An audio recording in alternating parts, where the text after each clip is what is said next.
السلام علیکم ورحمۃ اللہ وبرکاتہ۔ کیا حال چال ہیں سب کے؟ اللہ تعالیٰ آپ کو، آپ کے پیاروں کو اپنی حفظ و مان میں رکھے، آمین۔ اللہ کے بابرکت نام کے ساتھ اپنا آج کا سبق شروع کرتے ہیں۔ اعوذ باللہ من الشیطان الرجیم، بسم اللہ الرحمن الرحیم۔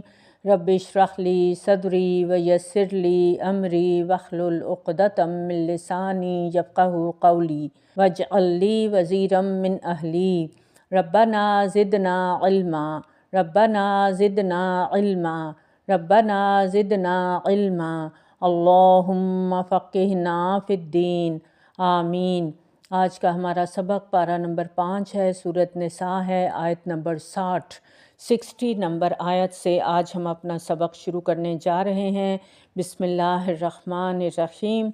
علم ترا، کیا نہیں تو نے دیکھا، الی الذین، ان لوگوں کی طرف، یزعمون، جو گمان رکھتے ہیں، زوم، زا عین میم، اردو میں ہم یہ لفظ استعمال کرتے ہیں کہ فلاں شخص کو بڑا زوم ہے۔ یزعمون، جو گمان رکھتے ہیں، کیا گمان رکھتے ہیں؟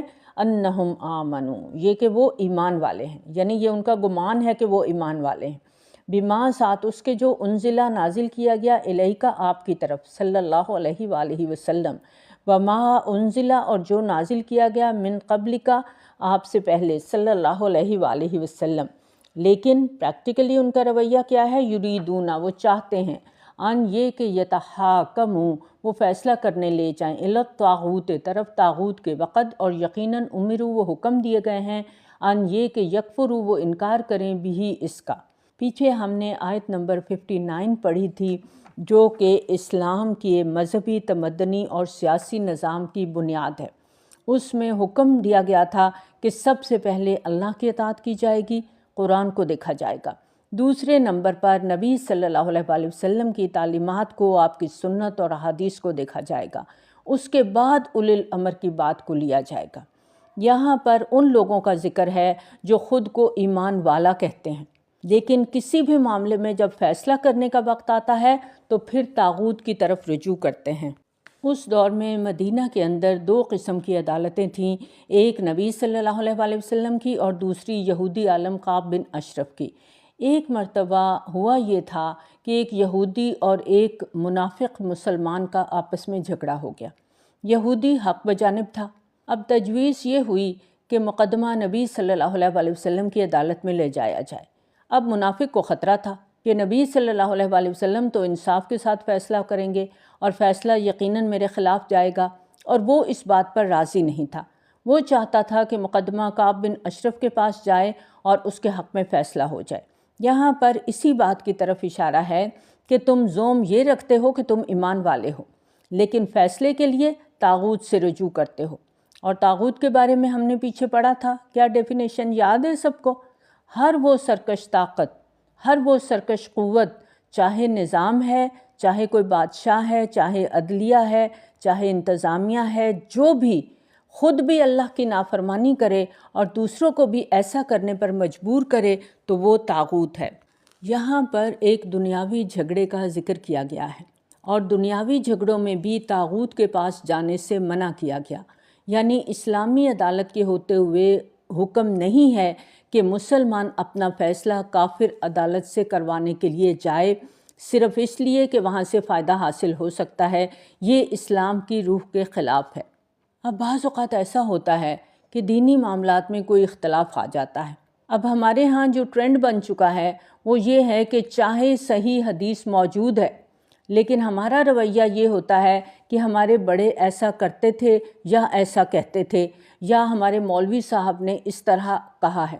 اب اگر صحیح حدیث کے بعد بھی کوئی شخص اپنی بات پر اڑا ہوا ہے تو پھر معاملہ اس کا اور اس کے رب کا ہے۔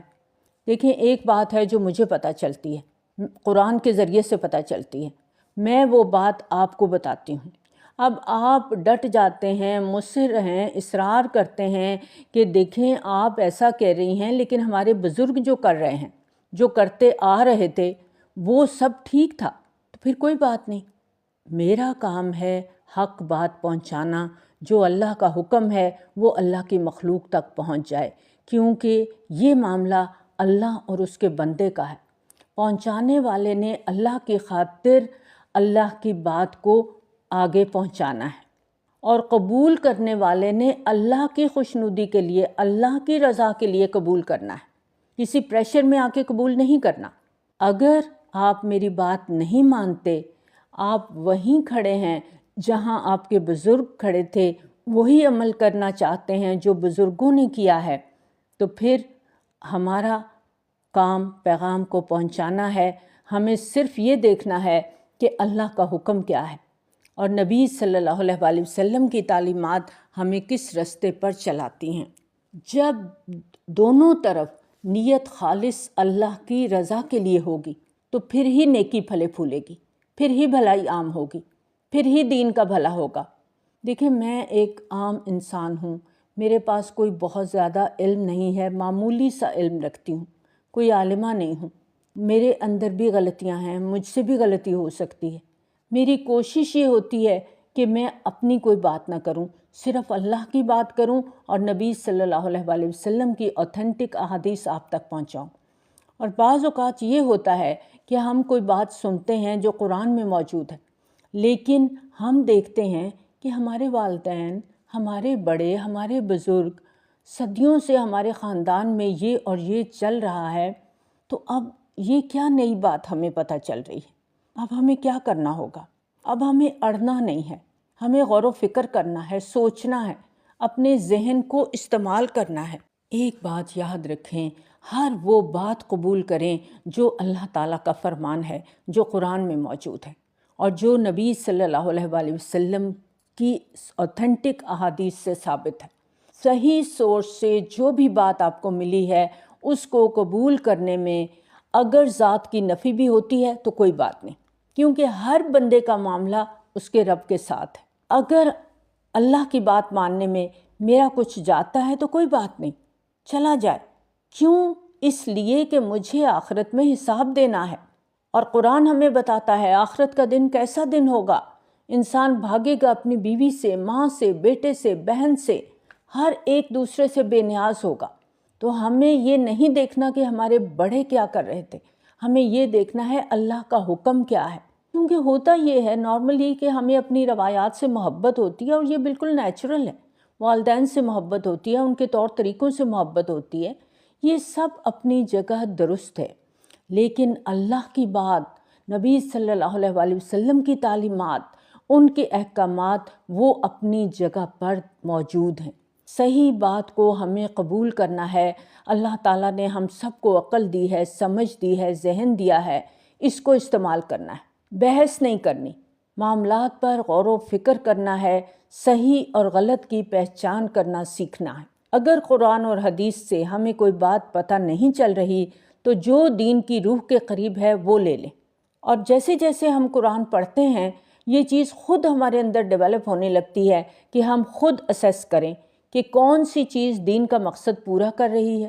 ایک بات یاد رکھیں، ہمیں کسی بھی شخصیت کی تقلید نہیں کرنی۔ ہماری زندگی کا مقصد کیا ہے کہ ہمیں اپنے اللہ سے محبت ہو، ہماری زندگیاں اس کی اطاعت میں گزریں، اس کی رضا میں گزریں، اور اس کے بعد نبی صلی اللہ علیہ وآلہ وسلم سے محبت ہو، آپ کی تعلیمات سے محبت ہو، آپ کی سنتوں اور احادیث کو ہم فالو کریں۔ اگر ایسا ہوگا تو پھر سب کے لیے خیر خواہی ہوگی، اچھے جذبات ہوں گے، پھر ہم بحثوں میں وقت ضائع کر ہی نہیں سکتے۔ پھر ہمارا رویہ کیا ہوگا کہ جیسے ہی ہمیں کوئی بات پتہ چلے گی تو فوراً دماغ میں کلک کرے گا کہ اچھا مجھے تو اس بات کا پتہ نہیں تھا، دیکھیں اب قرآن سے حدیث سے میرے پاس علم آیا ہے تو اب میں اس کے مطابق اپنی اصلاح کروں گی۔ یہ ہوتا ہے اصل مسلمان، لیکن بیچ میں شیطان آ جاتا ہے، اور شیطان کیا چاہتا ہے؟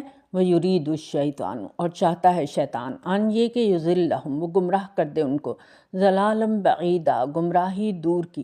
وہ چاہتا ہے تمہیں راستے سے بھٹکا دے، اور کیسے بھٹکائے؟ ضلالًا بعیدا، دور لے جائے، یعنی سیدھے راستے سے، صراط مستقیم سے اتنی دور لے جائے کہ تم واپس نہ آ سکو۔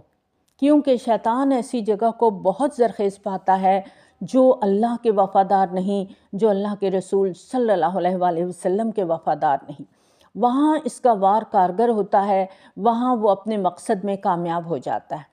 آج ہم خود کو دیکھتے ہیں کہ ہمارا رویہ کیا ہے، جو شریعت کی بات ہمیں آسان لگتی ہے، جو ہماری فیور میں ہوتی ہے، ہمارے حق میں ہوتی ہے، اس میں ہمیں اپنے طور طریقے، رہن سہن، رسم و رواج کچھ بھی بدلنا نہیں پڑتا، ہم کہتے ہیں یہ بالکل ٹھیک ہے۔